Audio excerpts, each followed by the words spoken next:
So hello everyone, welcome to Mechanical Designer. Please subscribe my channel for development type of videos. বন্ধুরা আমার চ্যানেলকে please subscribe করে দাও। আর এই উইকের নতুন অ্যান্ড ফ্রেশ বেঙ্গল নিউজে তোমাদের সকলকে স্বাগত, যেখানে আমরা ওয়েস্ট বেঙ্গলের ডেভেলপমেন্ট, ইনফ্রাস্ট্রাকচার ডেভেলপমেন্ট, ইনভেস্টমেন্ট নিয়ে কথা বলে থাকি। আর আগের ভিডিওগুলোকে এত ভালোবাসা দেওয়ার জন্য থ্যাংক ইউ। তো তোমরা যদি আগের ভিডিও না দেখে থাকো প্লিজ চ্যানেলটাকে সাবস্ক্রাইব করে দাও আর ভিডিওটাকে দেখে এসো গিয়ে।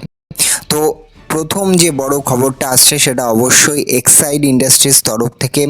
কলকাতা বেসড একটা ব্যাটারি ম্যানুফ্যাকচারিং কোম্পানি যেটা এক্সাইড ইন্ডাস্ট্রিজ, যার ফ্যাক্টরি এই নর্থ চব্বিশ পরগনাতেও আছে, তারা কিন্তু এই যে সাবমেরিনের জন্য, ইন্ডিয়ান নেভির সাবমেরিনের জন্য তারা কিন্তু একটা হিউজ পরিমাণ ব্যাকআপ দিচ্ছে। মানে তাদের ব্যাটারি এই ইন্ডিয়ান সাবমেরিনের জন্য ইউজ হচ্ছে। তো এই রকম ডিফেন্স ম্যানুফ্যাকচারিংয়ের ক্ষেত্রেও কলকাতা রিলেটেড, কলকাতা বেসড এই ধরনের কোম্পানিগুলো, এক্সাইড ইন্ডাস্ট্রিজ, তারা কিন্তু এগিয়ে যাচ্ছে। তারপরে সবথেকে বড় একটা খবর যেটা আসতে চলেছে সেটা অবশ্যই শ্যাম মেটালিক্সের তরফ থেকে। তোমরাই জানো শ্যাম মেটালিক্স ওয়েস্ট বেঙ্গল বেসড জামুরিয়ায় ওদের একটা বিশাল প্ল্যান্ট আছে এবং তারা কিন্তু আরও ফ্রেশ 10,000 কোটি টাকার একটা ইনভেস্টমেন্ট করতে চলেছে। অবশ্যই নতুন গভর্নমেন্ট যে ওয়েস্ট বেঙ্গলে এসছে, তারা নতুন যে পলিসি আসবে, Bengal policy related to investment, land policy, এসব এই রিলেটেড এই ব্যাপারগুলো পর্যবেক্ষণ করার পরই কিন্তু তারা এই ইনভেস্টমেন্টটা করতে চলেছে। তো অবশ্যই ওয়েস্ট বেঙ্গল নতুন গভর্নমেন্টের কাছে আমাদের আশা এটাই থাকবে, জলদি একটা ভালো এবং ল্যান্ড পলিসি, একটা এনভায়রনমেন্ট ফ্রেন্ডলি ইনসেন্টিভ রিলেটেড যেই ধরনের পিএলআই স্কিম হয় সেই related industrial policy, investment friendly policy গভর্নমেন্টই নিয়ে আসুক এবং সেইটা যত তাড়াতাড়ি ইমপ্লিমেন্ট হবে। আরও সংস্থা কিন্তু শ্যাম মেটালিক্সের মতো তারা তাকিয়ে রয়েছে, তারা এবং একটা হিউজ পরিমাণ ইনভেস্টমেন্ট কিন্তু হেভি ম্যানুফ্যাকচারিং ইনভেস্টমেন্ট কিন্তু ওয়েস্ট বেঙ্গলে হতে পারে। যেমন not only Shyam metallics, West Bengal related আরও অনেক সংস্থা রয়েছে, যেমন শ্যাম স্টিল আছে, তার ছাড়াও অনেক স্টিল ফ্যাক্টরিজ আছে, অন্যান্য ফরেন ইনভেস্টার্সদেরও স্টিল ফ্যাক্টরি আছে। তারা কিন্তু এই ওয়েস্ট বেঙ্গলের এই ইন্ডাস্ট্রি ফ্রেন্ডলি পলিসিটা পর্যবেক্ষণ করার পরেই তারা কিন্তু একটা পজিটিভ ইনভেস্টমেন্ট করবে এবং সেই ধরনের কিছু আউটকাম এখনই আসা স্টার্ট হয়ে গেছে, যে টুয়ার্ডস ইন্ডাস্ট্রির মধ্যে একটা পজিটিভ বডি ল্যাঙ্গুয়েজ কিন্তু দেখা যাচ্ছে ওয়েস্ট বেঙ্গলের প্রতি, ইনভেস্টমেন্ট ফ্রেন্ডলি। তো সেইটাকেই নতুন সরকারকে এগিয়ে নিয়ে যেতে হবে। সেখানেই অলরেডি জিন্দাল ইন্ডিয়া লিমিটেড, যেটা বিসি জিন্দাল গ্রুপের, তারা কিন্তু 1500 কোটি টাকা অলরেডি এক্সপ্যানশন করে দিয়েছে রানিহাটিতে। এই জিন্দাল ইন্ডিয়া লিমিটেডের অলরেডি একটা তারা যে নতুন স্টিল মেকিং ফেসিলিটিস সেটা কিন্তু তারা করেছে, এক্সপ্যানশন করেছে এবং সেই ক্ষেত্রে দেখতে পাচ্ছেন প্রায় 1500 কোটি টাকা। Steel producer mega Jindal completes 1500 কোটি টাকা এক্সপ্যানশন ইন ওয়েস্ট বেঙ্গল। রানিহাটি, অবশ্যই যে হাওড়ার রানিহাটি আছে, এর মাধ্যমে হাওড়ায় যে নতুন করে একটা ইনভেস্টমেন্টের ঢল আমরা কিন্তু দেখতে পাচ্ছি। একসময় হাওড়ায় প্রচুর পরিমাণে এই ধরনের ইন্ডাস্ট্রিজ ছিল, কিছু বন্ধ হয়ে গেছে, কিছু চলে গেছে, সেইগুলোকে ফিরিয়ে আনার দায়িত্ব কিন্তু নতুন সরকারের ওপরই বর্তায়।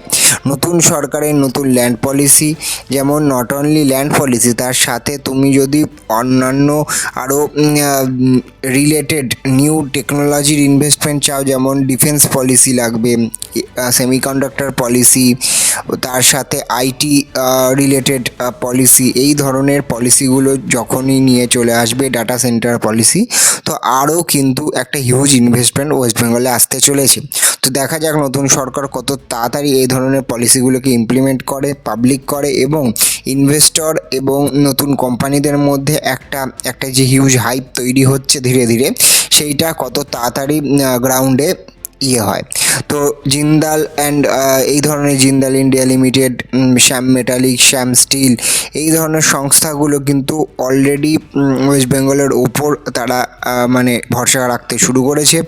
এদের দেখা দেখি যদি অন্যান্য বড় বড় সংস্থাগুলো এক এক করে ইনভেস্টমেন্ট করা শুরু করে, তাহলে এই হেভি ম্যানুফ্যাকচারিং ইন্ডাস্ট্রির ক্ষেত্রেও কিন্তু ওয়েস্ট বেঙ্গলের একটা আলাদাই দিগন্ত খুলে যাবে। সেই ক্ষেত্রে আমরা দেখতে পাচ্ছি রিসেন্ট সময় চিংড়িঘাটা ক্রসিং যে মেট্রোর কাজ আটকে ছিল সেটাও কিন্তু চালু হয়ে গেছে এবং তার সাথে সাথেই যে ইন্ডিয়ান রেলওয়েজ আছে তারা কিন্তু প্রায় 895 কোটি টাকা তারা আপগ্রেড কলকাতা মেট্রোর বিভিন্ন ধরনের আপগ্রেডেশনের জন্য তারা ইউজ করতে চলেছে। তো এই ধরনের নতুন একটা ট্রান্সপোর্টেশনের ক্ষেত্রেও একটা ভালো কাজ হচ্ছে। তারপরে ওয়েস্ট বেঙ্গলের ওপর দিয়ে যে গঙ্গা যাচ্ছে সেখানে কিন্তু যে রিডেভেলপমেন্ট গঙ্গার রিডেভেলপমেন্ট প্ল্যানের ওপরও অনেক কাজ করছে। গঙ্গায় যে জল পরিশোধন এই ধরনের কাজের জন্য প্রায় 5,000 কোটি টাকা কিন্তু এইসব রিলেটেড কাজের জন্য ইউজ করা হচ্ছে।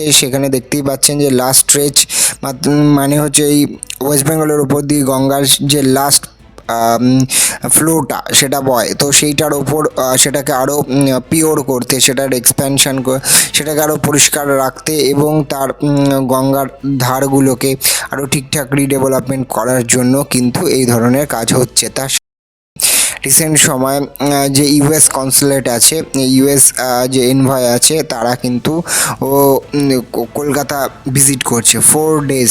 US secretary of state Marco Rubio arrives in Kolkata, মতলব ইন্ডিয়াতে 4 দিনের ভিজিটে প্রথম কিন্তু পা রাখছে কলকাতাতে। তো এই ধরনের মাধ্যমে যদি ইন্দো ইউএস ট্রেডের মাধ্যমে ওয়েস্ট বেঙ্গলে আরও কিছু ইনভেস্টমেন্ট ফ্রেন্ডলি কোনো সিচুয়েশান থাকে সেইটা কিন্তু অবশ্যই খুব ভালো কাজ করবে। এবং রিসেন্ট সময়ে যেই ধরনের পরিস্থিতির সৃষ্টি হয়েছে সেই ক্ষেত্রে আমরা কিন্তু অনেক ধরনের পজিটিভ নিউজের অপেক্ষা করতে পারি। তারপরে আমরা দেখব যে স্বচ্ছ ভারত প্রকল্পের জন্য অন্তত 4টে সিটিকে এই মুহূর্তে চুজ করা হয়েছে ওয়েস্ট বেঙ্গলে পাইলট প্রজেক্টের মাধ্যমে, যার মাধ্যমে স্বচ্ছ ভারত মিশনের মাধ্যমে সেটার উপর কাজ চলবে।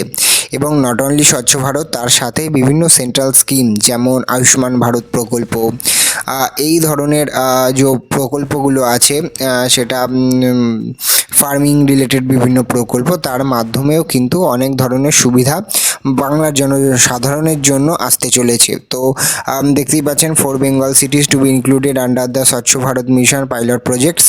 তো এই ধরনের যত সেন্ট্রাল স্কিমের সাথে রিলেটেড হবে তবেই যে এখনকার সরকার বলে ডাবল ইঞ্জিন সরকার, সেই সরকারের আসল কার্যকারিতাটা প্রুভ হবে।